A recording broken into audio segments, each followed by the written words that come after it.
Hello.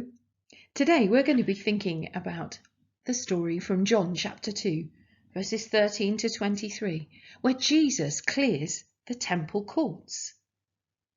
Just imagine for a moment a crowded courtyard filled with cattle mooing, sheep baaing, doves cooing, shouting and talking, and coins jingling.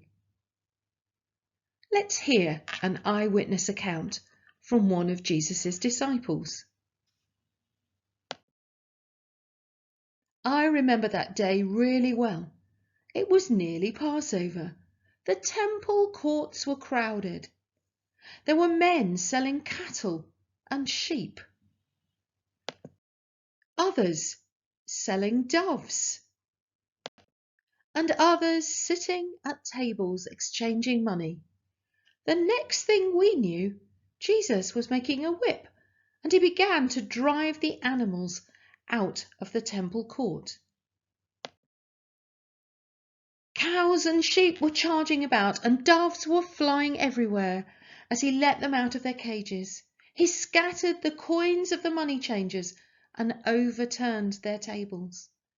He began shouting, "Get these out of here! How dare you turn my Father's house into a marketplace?" As I look back now, I remember that the ancient prophets had written, "Zeal for God's house will overwhelm me." We could see it with our own eyes. And then the Jews there demanded of him, "What miraculous sign can you show us to prove your authority to do all of this?" And Jesus answered them, "Destroy this temple and I will raise it again in 3 days." They laughed. "It's taken 46 years to build this temple, and you're going to raise it in 3 days." But after the resurrection, the 3 days began to make sense.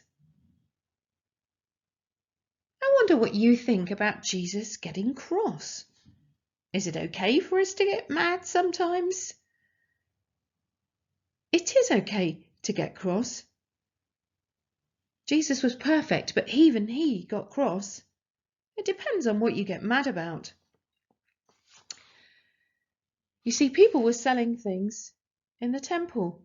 People were using the temple for the wrong thing.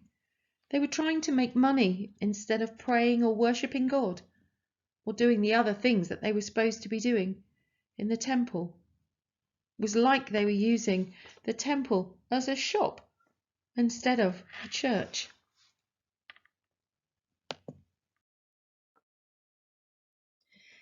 Jesus wanted to clear the temple of all the stall holders and all the animals. He wanted to make space for God. He wanted people to worship and pray in God's house. I wonder, how much space and time do we make for God? Let's think about that for a moment. Let's imagine just for a moment this large glass jar being like our lives. If we were to put into it large stones until the jar is full, these big stones could represent the big things that fill our lives. I wonder what they might be. The jar looks full.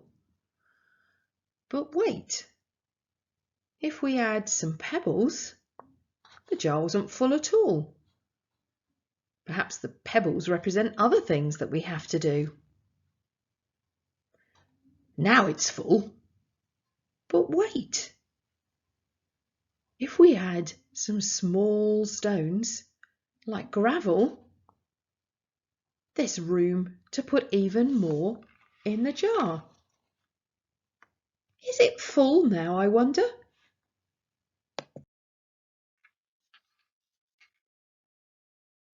Let's try filling it with sand. Is there room for some more in the jar? There's room for lots of it. The sand fills the jar.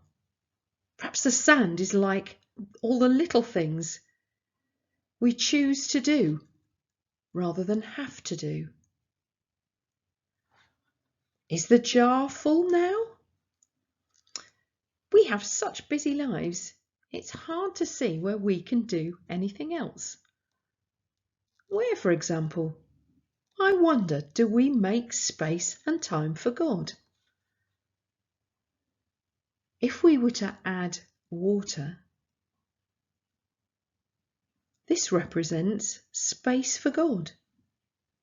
There's room for so much water in that jar that looks full.